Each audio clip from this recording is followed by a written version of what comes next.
Hello, everyone. I'm delighted to introduce Natalie King, Confidence Coach, to you today. Natalie, welcome. Thank you so much for joining us on the Mindset Alchemy podcast today. I can't even speak. Well, thank you for inviting me. I'm so excited to be here.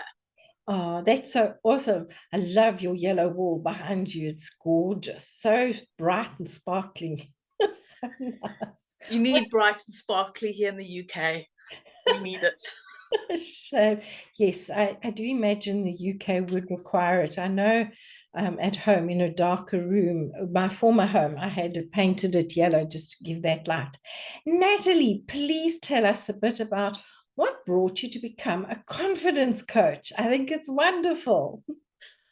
It's been a journey, and as some of your audience might have noticed, we have similar accents, and that is because I grew up in South Africa, but I've been living in the UK for 22 and a half years now. And confidence for me was not something that I spent my life with. I had it as a young child, but then through schooling and everything else, it slowly just got beaten out of me. Not physically beaten out of me, but just words beaten out and soul destroying beaten out of me. And then I needed to start my own business because I realized that the jobs that I was doing was just slowly eroding me and my soul, and I was losing who I was. I didn't want anything. I lost any passion for anything, and it was just a matter of I was just surviving this life until I would just pop my clogs and get buried. And I didn't want to live like that anymore. I was just way too young to be living like that. So I then did something which, looking back, I'm thinking, what the hell was I thinking? But I joined a speakers club and I started to learn public speaking. So I went from feeling like an absolute nobody to doing one of the top fears in the world and doing public speaking. But it was actually a baptism by fire for me, because what it did is it helped me to find my voice, helped me to find who I was, but also it helped me to learn and realize what confidence was. And when I realized that, when I started to get an understanding of what confidence was doing for me, that was when I had my shift, and it was like, this is what I want to do now. This is what I want to help people with, is help them to find their own superpower of confidence without having to go and do public speaking. I can give it to you, shall I say, the easy way. I love that, the easy way. The easy way is stand up and talk. So, who are the sort of clients that come to you looking to have their confidence expanded and improved on? I normally work with new or small business owners or solopreneurs, and they've been in business a couple of years. They've maybe started business because of furlough, or they just got so fed up with the jobs that they had, or they had kids and they couldn't find a job where they could do the school run, or like me, they just needed to get out of the workplace and start their own business. And then you just start your own business out of a fear, or out of just, okay, I'm just going to do my business, and you just get on with it. And then you hit a wall, and this is where these are the ones that I like to work with, because they've got the skills, they've got the knowledge, but they don't have the confidence. But they've been in business a couple of years and now stuck. So they've got this proverbial wall that they've hit, is they're not able to progress. And it usually comes down to confidence. And then once they learn that, then they go up to the next level. Now, when you say they learn that, what do you do to help your clients to gain that confidence? So very much does vary on person to person. It's not a cookie cutter. It's not one size fits all. But a couple of ways that I like to work is I like to find out who that person is, not who they think they are right now, but who they are. Who's that person that started out before they fit into the job they had or fit into that role that they're playing. So it's find that person under all those layers and starting to work with their identity. And then it's also about finding out what their values are. And again, it's finding their own values. So it's not family values, not country values, or values that they think that I should have these values because grandma had them or anything like that. And it's starting to, I help them to connect with who they are. And then from that, it's exercises or challenges or just working together to find ways or for them to really connect with that superhero inside of them. And then they start to find their confidence, build their confidence. But while I'm doing that with them, I'm also helping them bring this into their business. Mm-hmm. So I work with the business owner and their business together so that the two grow together, the two become almost one. Well, they become who they are, wouldn't you say? Would you say that it's actually bringing them into integration? You're integrating their personas together. That is so powerful. Share a bit about your journey towards confidence. Who did you discover within Natalie? I'm still discovering. I'm still discovering. This is a journey. I think it's going to take years. But one thing is I've discovered is I'm starting to find my strengths and learn my weaknesses, because knowing our weaknesses is still a power, because then we can work with them. And I've also found my inner introvert. And this was something that really excited me to find this. But the biggest thing is I'm starting to find who I am. And it's difficult to describe it, but it's the courage that I used to have as a child is coming back, which I had lost. I'd lost that, almost that excitement of, yes, I want to think about something I can do next year, or I want to start thinking about the future. And these are really exciting me, because for me, if you said anything about having dreams or goals or plans, I was like, yeah, I'm just waiting to die. And that's been very exciting, is to start to have a passion again, to really start to enjoy life. And this for me has been a wonderful journey. And it's just about finding my values, my strengths that are mine, mine, all mine. I love not it. My mother's, not my family's, not South African or English or anything, but just mine. And it's starting to find I'm enjoying being different to everybody else. And this is something that again has been a surprise to me, because I always wanted to fit in, then I wouldn't be noticed. And now it's like, no, actually, I want to be unique. I want to stand out and be different. So if everybody's saying, yeah, but the sky is blue, I'm thinking, is it really? Couldn't it maybe be pink? Just because. Any color except gray. Oh, that is beautiful. So what is your superpower, Natalie? My superpower is actually, one of them is I am quite logistical. Love it. I love that word. In a time of crisis or in a time of high stress, yes. Actually can really focus and make a plan and a goal. And now we need to do this, now we need to do this, now we need to do this. And this is something that I'm bringing into helping business owners, to help them to find their way, their how.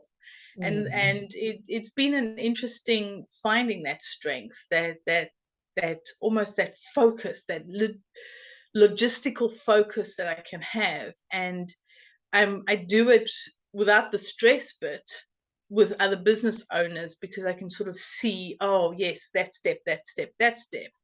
But it comes out very much in me when there is a time of crisis, when something needs to be done.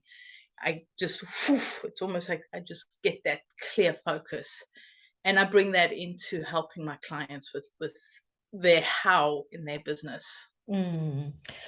That's such an interesting thing, helping them with their how, because most people talk about the why. Now, I know many people that have the why. They know the reason they would like to do something. And I so resonate with you saying the how, because so many people start businesses without a cooking clue of what it involves financially, emotionally, in any way. Apart from the inability to connect the dots, what is one of the primary things you see in your clients that is triggered by and is a trigger around confidence? Is a lack of belief in themselves. Mm-hmm. They don't believe that they can do it. They don't believe that they can achieve what they're wanting to achieve. So that's something that I see a lot is just this lack of belief, and that is where the lack of confidence is coming in, and they have this little voice, oh, you can't do it, or why did you give up a good job? You should have just stayed there, would have been easier. And they come to me in that place, Mm-hmm. and I can see their potential, I can see their worth, and this is what I like to help them to see it for themselves. But it's just that lack of self-belief. What do you feel triggers that lack of self-belief? I think it's a combination of growing up, family, teachers, colleagues, um, just the way that they maybe believe themselves, having been at school. I've never was academic, and I never got good grades, therefore I can't do this. Mm. Um, or I was never a sporty kid, so therefore I can't do this. And it's usually something from growing up. Ah, yes. What was it for you? Well, growing up, awful. Yes. What triggered the lack of confidence? Because you mentioned you were confident and slowly it seeped away and disappeared over the years. What do you feel the Bullying, reason for that bullying, was? Bullying. bullying at Oh, yes. school, and then bullying through my work life. So the question to ask is, where was Natalie bullying Natalie? Oh, she just went away. She just went away. So many times I hear clients telling themselves the most horrid stories and about themselves. And when I say, do you know you're bullying yourself? They go, no, me never. I was bullied. It starts with us bullying ourselves. How do you I'm a help? hard taskmaster. I judge myself. I do judge. Yeah. And is that, I feel very often that is taken as a negative thing rather than seeing it for the strength like you did. You took that judgment, the shadow side of judgment, and turned it into helping a pain point for your client of being a logistician. Yeah, but there was a lot of flagellation before that. For the audience who doesn't know, that means to whip oneself silly. Flagellation is not what the mitochondria do only. It's when we whip ourselves. You know, that cat o' nine tails. Oh, we can go down a very long route for that. Tell me something. What books do you recommend to your clients to read to help them with their confidence? So one of the books I do like to recommend, or authors, is Brené Brown, Mhm. because she talks a lot about vulnerability, and vulnerability has a lot to do with confidence. Mhm. And so I recommend Brené Brown. I recommend Simon Sinek because of just the way that he thinks, and it's a good business book to Mhm. bring in. And there's hundreds of others, but one more that I do recommend is Amy Cuddy.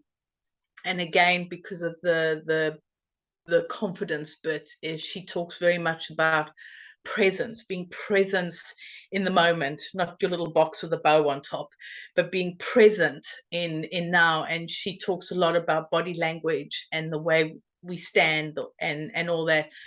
So between those three, you get a good balance. You're getting a balance of learning a little bit about vulnerability, learning about how vulnerability can be a strength. And when you start to be more vulnerable, you actually starting to become more confident.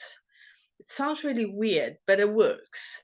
And then with Amy Cuddy, it is about being present. It's about using your body to your strength, to your advantage. And then with Simon Sinek, it's about business, is understanding a little bit about business, or understanding about, and he does talk a lot about corporate business, but still a lot of it is the same. And it gives you a different way of thinking. And so those are sort of the three I can think of now. I have bookshelves of books, but I'll stick with those three. I love it. Does Amy Cuddy's book have a title? Presence. Presence. Oh, sorry, I missed And that. she's a TED talker as well. She's done Oh, a TED talk. fantastic. So you would highly recommend her TED Talks as well. Yeah. And this is CU or KU? CU. See, I love that. So now, because you're on the Mindset Alchemy podcast, what was your catalyst for success that brought you along this journey? It was the having a panic attack. Was the shift that made me realize I can't do this anymore. Something has to change. And I always believed that it was other people's fault that I was in this position. And having that panic attack in a motor vehicle doing 70 miles an hour down a motorway is not the best place to just lose it. And I just thank stars, angels, everything that I managed to get off the highway. And I drove through Cambridge. It was just full of cyclists as well, and got to work. And I don't know how I did that without hurting anybody, hitting anybody, or anything. And that was my moment of thinking, you know what, there's got to be more to this. And maybe it's up to me to do it. And that was my change. That's quite a hectic change. How did your panic attack present? It just, 1 minute was there, 1 minute wasn't there, the next minute was there. And I can remember going down the motorway doing 70 miles an hour, and literally the next second I'm at work, and it was 20 minutes between that time. And just getting there and just thinking, I can't do this. I actually went into work and handed in my notice, my verbal notice, because I knew it was work. That was what caused the panic attack. And I've realized that I had to make the change. I didn't know what I was going to do. I didn't know how I was going to do it. I didn't know anything. I just realized that if it was going to be, it was up to me. I love that. That is just so powerful, Natalie. When your clients come to you, do you ever share that story with them? I do. I share if it's appropriate for them, but I do share that I understand the journey that they're on. I understand that it's difficult to understand the ups and downs. It might not be the exact same journey, but I've been there. I do understand the pain because I've been there, and I will share what is appropriate for them or what I feel they will get more value from. So I don't not share that I've come from the darkness and come into the light. Yes. Yeah, it's a beautiful analogy because that's literally what it feels like. Now, I heard you mention that you've written a book. Would you like to share about that? No. Okay, then I'm thinking of the wrong person. You will see Natalie's eyes just got so large. By the way, people, I'm psychic. So maybe Natalie's busy about to write a book. I am? Uh-oh. Nobody said what it looked like, did we now? Or when. Or when. Yes, it doesn't even have to be in this lifetime. But I definitely kept on hearing writing a book. So we'll explore that on another podcast. Natalie, what is something you would like to share to our audience around mindset and confidence? Just one tip. One tip is start to believe in yourself. Start to believe that you can do it. Take the lessons that you've learned from your past of where you have done it and really bring them to how you are now. And you start to see you've done it. You've done those confidence things. You've done those lessons. You've learned from life. Start taking these lessons and bringing them forward into where you are now, instead of leaving them in the past and saying, I've not learned anything, I've not done anything. That is beautiful and so true. So many times I share with people that competence brings confidence. The challenge is to become competent in what we are doing in the better way. What do you offer your clients to help them with competence on their journey to confidence?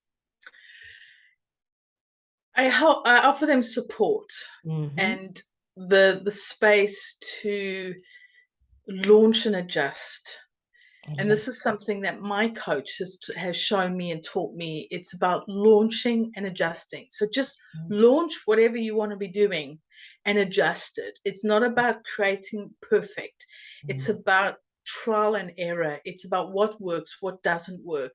And this is why I love the launch and adjust analogy, because it's get whatever you're doing out there. What can I tweak? What works? What doesn't work? What needs changing? And quite often it's not a massive change. It's just a slight change. And it's be a yacht. And if you think about a yacht, they're always tacking. They're always finding that wind. And they don't sail in a straight line. It's zigzag. And this is what running a business is about. It's that zigzag. And this is where I help them. I'm there with them while they're doing it. I'm there to guide, support, mentor, coach, whatever they need at that moment, to help them as they're launching and adjusting, so they don't need me. And that's always the best thing about being a coach, when your clients don't need you anymore. They go off they sail around the world, and they just drop you off on some island, and hopefully it's a lovely tropical one, and then they go off. And hopefully send you some postcards. Yes. Although here in South Africa, I wouldn't receive them. But anyway, that's being negative. Moving on. Natalie, on your journey, what are 3 important points you've learned about yourself?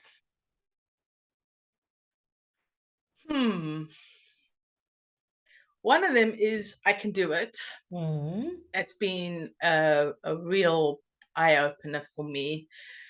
2 is have the right people around you. I always thought that I had to do everything myself. And I realized, no, actually, we don't do everything ourselves. We need to have the support. So have the right people around you for different reasons. You have one person for one thing and somebody else for something else, that's fine. And the third thing is, do have a coach. Do have somebody who is not going to be gentle with you. Family is gentle, friends are gentle, colleagues are gentle. But when you get a coach, and that to me was something that I needed to learn, I needed to realize that I can do it, but I need the people around me. That is beautiful. Wow, oh, wow, oh, wow. That is so awesome. Yes, I had somebody the other day tell me they can no longer work with me because their husband told them a coach doesn't need a coach. And I just looked at them and I kept very silent. And I said, an interesting point of view, because a coach without a coach is somebody that would you like to be coaching with them? I have had some brilliant coaches that didn't currently have a coach. They've always had that mentorship. What for you would make a difference if you couldn't coach? Oh, if I couldn't coach, How would you choose to be the difference you are? I would then become a teacher, but not in a school or university, but then I would teach. So I would then do more presentations or courses or very much focus on teaching if I Mm, couldn't coach. And I do a little bit of that already. So it's sort of just it's a balance. going, but I would then teach. Oh, I just love that. Natalie, thank you so much for your time. People, before Natalie came on the call, she was busy doing editing and getting lost in the world of creativity. What do you do apart from editing to relax and to help yourself just have a different perspective as you grow your creativity? So one thing that I'd like to do in the evenings, especially in the winter here in the UK, it's dark, it's cold. I'll sit in the evenings, I'll listen to a good book, a sort of personal development book, and I love the adult coloring in books Oh, because me I too. just get to color in. I don't have to really think. I just love to play with the colors and mix the colors as I'm listening to an inspiring story or lesson. So I don't listen to novels or anything. It is very much personal development, and it's about learning, and that I just enjoy doing that. And on nice days, going to the seaside. Oh, yes, I resonate with all of those. Natalie, I so appreciate you coming onto the podcast, for sharing with our audience. What would you like to close off with? Remember to live your life with confidence. Beautiful. And on that note, everyone, remember to look Natalie up. All of her contact details will be in the show notes. Thank you again, Natalie. Thank you so much. Bye bye, everyone.